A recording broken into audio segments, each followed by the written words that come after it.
नवीन सत्रात पुन्हा आपले स्वागत आहे। मला आशा आहे की तुम्ही बरे असाल। तुम्हाला आधीच समजले असेल की लहान उत्पादन आठवडी बाजारात किंवा रायथू बाजारात विक्रेते किंवा फेरीवाले विकतात।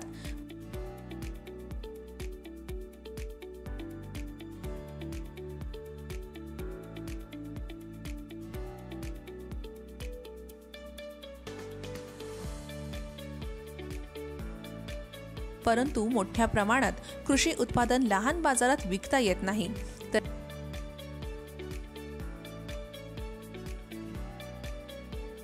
हे कृषी बाजार यार्ड किंवा कृषी बाजारपेठ AMY नावाच्या ठिकाणी विकले जातात।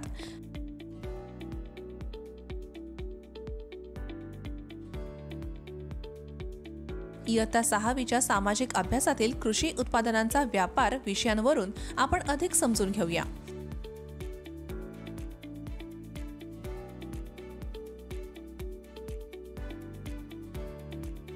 शैक्षणिक निष्पत्ती तुम्हाला हे समजेल। कृषी बाजारपेठ बद्दल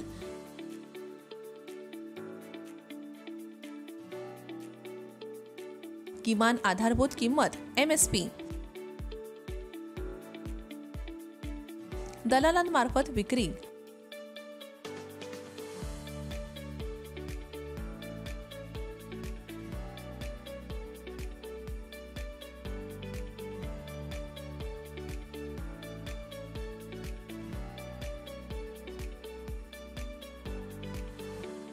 लहान शेतकऱ्यांच्या समस्या,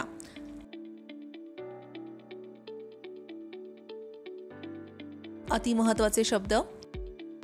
कृषी बाजार यार्ड, कृषी बाजारपेठ AMY हे एक नियुक्ती क्षेत्र किंवा सुविधा आहे जिथे शेतकरी आणि व्यापारी फळे, भाज्या, धान्ये आणि इतर पिके यांसारख्या कृषी उत्पादनांची खरेदी आणि विक्री करण्यासाठी एकत्र येतात।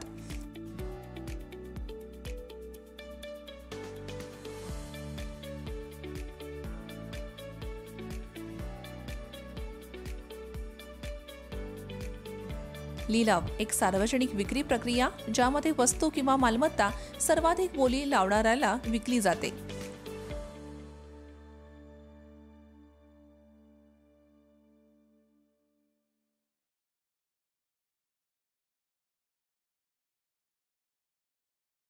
किमान आधारभूत किंमत हा किमान दर आहे ज्यावर शेतकरी त्यांचे पीक सरकारला विकतात।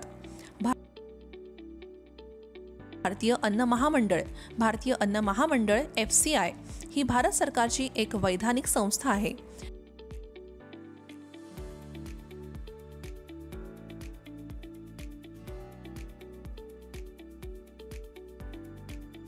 व्यापारी घाऊक व्यापारात सहभागी असलेला व्यापारी किंवा कंपनी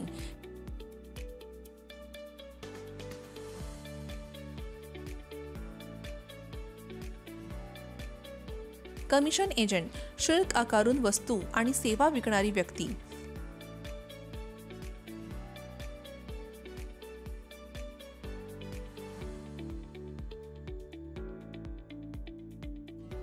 संकल्पना नकाशा तपासा।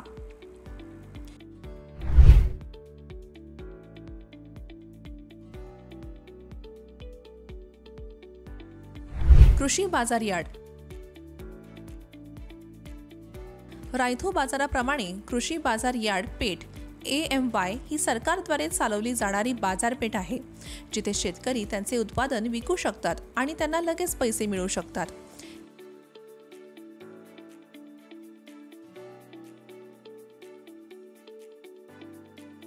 हे आपण एका उदाहरणाद्वारे समजून घेऊया। शेतकरी ट्रॅक्टरवर उत्पादन भरतो आणि ते AMY मध्ये घेऊन जातो।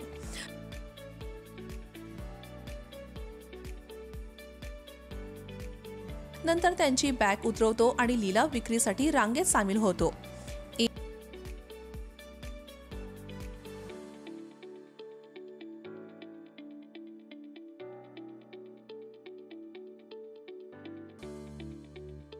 AMY समितीचे सदस्य येतात आणि बॅगांवर शेतकऱ्यांची नावे आणि क्विंटल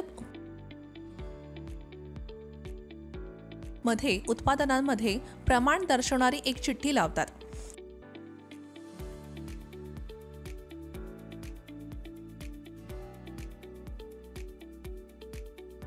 नंतर सकाळी 11 वाजता घाऊक व्यापारी आणि गिरणी मालक गुणवत्ता तपासण्यासाठी येतात.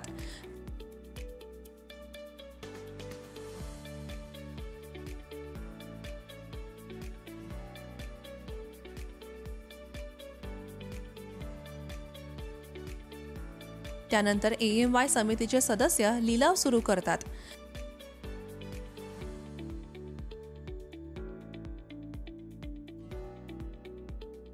सरकारकडून किमान आधारभूत किंमत MSP जाहीर केली जाईल. समितीची अधिकारी त्या किमतीपासून त्यांचा लिलाव सुरू करतात.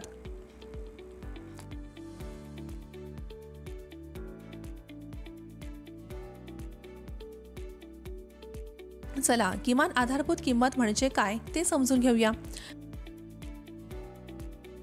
दरवर्षी सरकार विविध पिकांसाठी किमान आधारभूत किंमत जाहीर करते, जसे की भात, गहू आणि इतर वस्तू त्यांच्या उत्पादनांच्या किमतीचा विचार करून.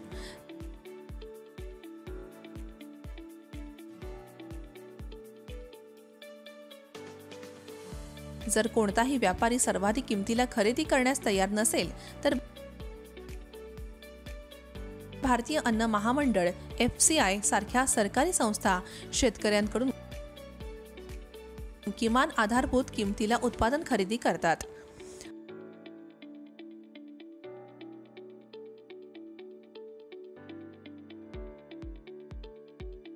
अशा प्रकारे सरकार शेतकऱ्यांना त्यांच्या उत्पादनासाठी किमान किंमत मिळेल याची खात्री करते.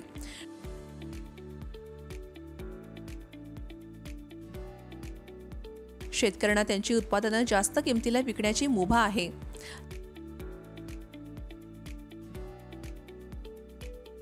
लिलावात लिलाव होणाऱ्या कृषी उत्पादनांसाठी बोली मागवल्या जातात.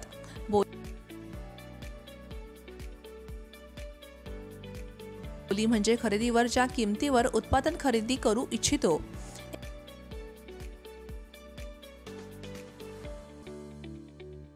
एका व्यापाऱ्याने बोली लावल्यानंतर AMY समितीचे अधिकारी हळूहळू 3 पर्यंत मोजतात.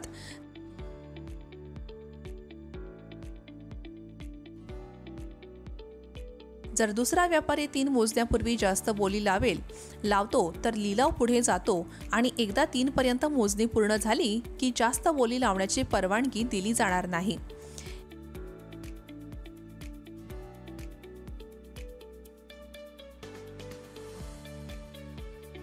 AMY समितीचे अधिकारी वेगवेगळ्या व्यापाऱ्यांनी बोललेल्या किमतीची नोंद करतात.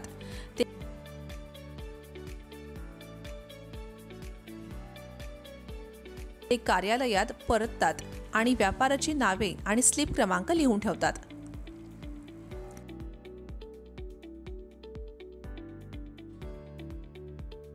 एकदा शेतकरी विक्री करण्यास तयार झाला की समिती सदस्यांनी दर उत्पादनांचे प्रमाण आणि व्यापाऱ्याने भरावयाचे एकूण पैसे एका कागदाच्या तुकड्यावर लिहून शेतकऱ्यांना द्यावेत. जर शेतकरी व्यापाऱ्याने ठरवलेल्या कमाल किमतीवर विक्री करण्यास इच्छुक नसेल तर तो दुसऱ्या दिवसाची किंवा संध्याकाळपर्यंतची वाट पाहू शकतो.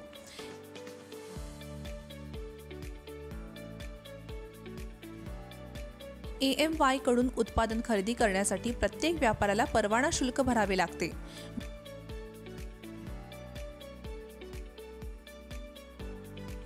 जेव्हा त्यांच्याकडून उत्पादन खरेदी केले जाते तेव्हा त्यांना समितीला कमिशन म्हणजेच हप्ता म्हणून प्रत्येक 100 रुपयांसाठी ₹1 द्यावे लागते.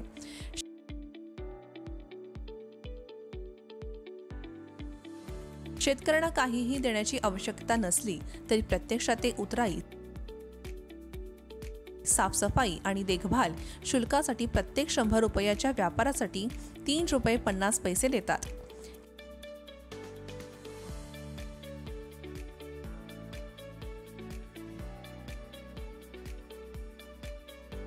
हे व्यापाऱ्याकडून वजा केले जाते आणि AMY कार्यालयात दिले जाते. कधी कधी AMY मध्ये विक्री करणाऱ्या शेतकऱ्यांना प्रति क्विंटल कृषी उत्पादनासाठी वाहतूक आणि इतर शुल्कासाठी ₹10 खर्च करावा लागतो. हे त्यांच्या गावात विक्री करताना ते जे देतात त्यापेक्षा जास्त असते.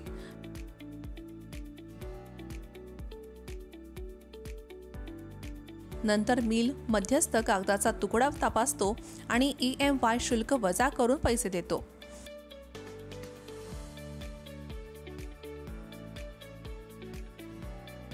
ज्या शेतकऱ्यांकडे पुरेसा माल आहे ते त्यांचे उत्पादन कृषी बाजारात यार्डात विकण्यास प्राधान्य देतात.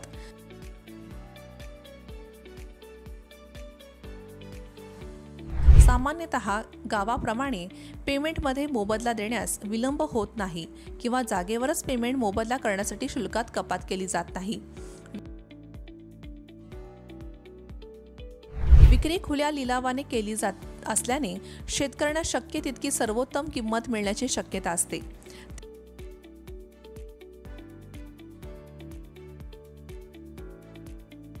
तेलंगणामध्ये जवळजवळ 100 EMI आहेत. जवळजवळ 1/4 शेतकरी उत्पादने त्यात विकली जातात.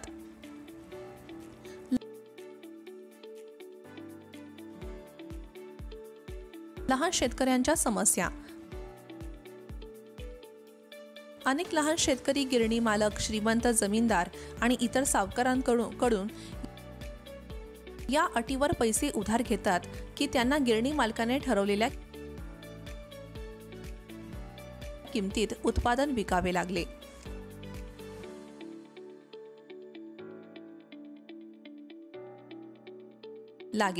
म्हणून त्यांना त्यांचे उत्पादन गिरणी मालकांना कमी किमतीत विकावे लागते. उत्पादनाचे वजन आणि मूल्यांकन करण्यात त्यांची फसवणूक देखील होऊ शकते. मोठे शेतकरी किंवा जमीनदार लहान शेतकऱ्यांना पैसे उधार देतात आणि त्यांच्याकडून उत्पादन खरेदी करतात.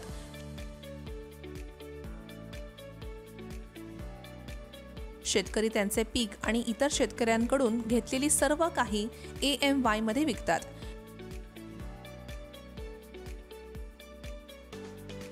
शेतकरी अनेक प्रकारे जमीनदारांचे कर्जदार असतात. ते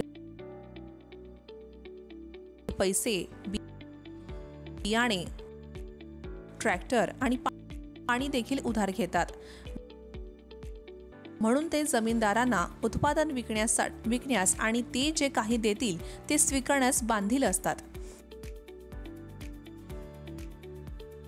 ते शेतकऱ्यांना कर्ज देतात. ते कापणीपर्यंत कर्जाची सुरक्षा म्हणून पाहतात, कारण ते शेतकऱ्यांकडून उत्पादन खरेदी करू शकतात आणि कर्जाची रक्कम वसूल करू शकतात.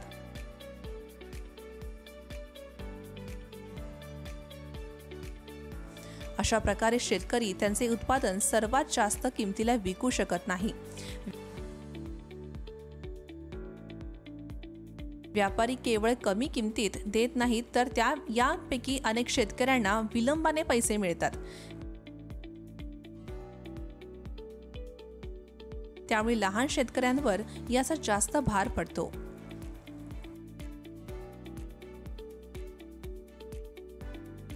दलालांमार्फत विक्री. दलाल शेतकरी आणि शहरातील मोठे गिरणी कामगार किंवा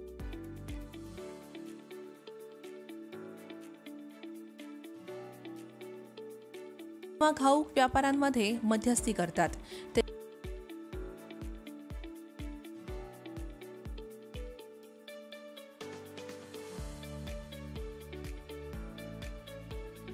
ते शेतकऱ्यांकडून कमी प्रमाणात उत्पादन खरेदी करतात.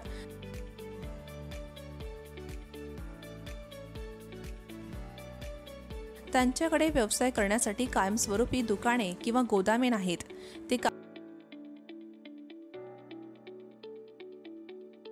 कापणीच्या हंगामात प्रत्येक शेतकऱ्याला भेट देतात आणि त्यांच्याशी वाटाघाटी करून उत्पादन खरेदी करतात.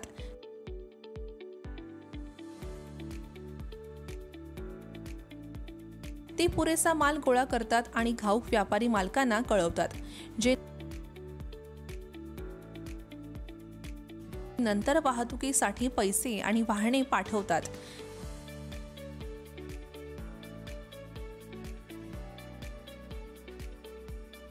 ते शेतकरी आणि गिरणी कामगार दोघांकडून कमिशन म्हणजेच हप्ता आकारतात.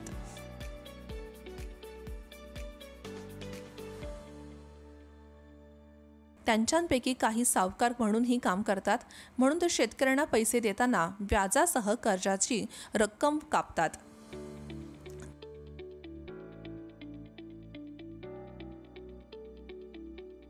तेलंगणामध्ये शेती उत्पादनांचा व्यापार.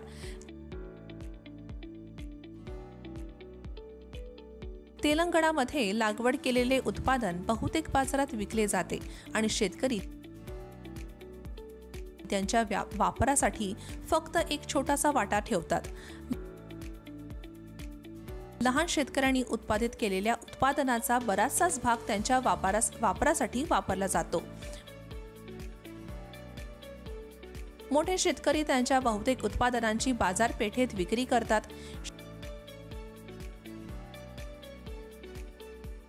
शेतकरी त्यांच्या पिकाचा जवळजवळ 3/4 भाग गावात आणि 1/4 भाग EMY मध्ये विकतात.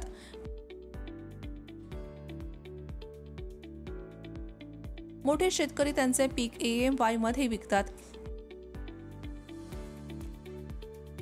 त्यांच्याकडे ट्रॅक्टर सारखी वाहने आहेत, ज्यामुळे त्यांचा वाहतूक खर्च कमी होतो.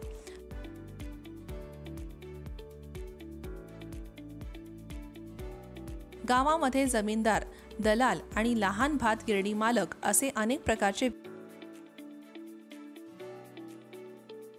व्यापारी शेतकऱ्यांकडून शेती उत्पादन खरेदी करतात.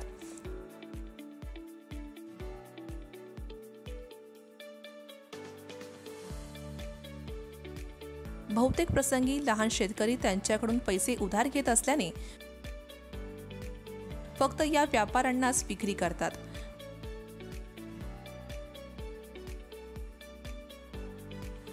तर या व्हिडिओद्वारे तुम्हाला कृषी मार्केट यार्डद्वारे शेती उत्पादनांचा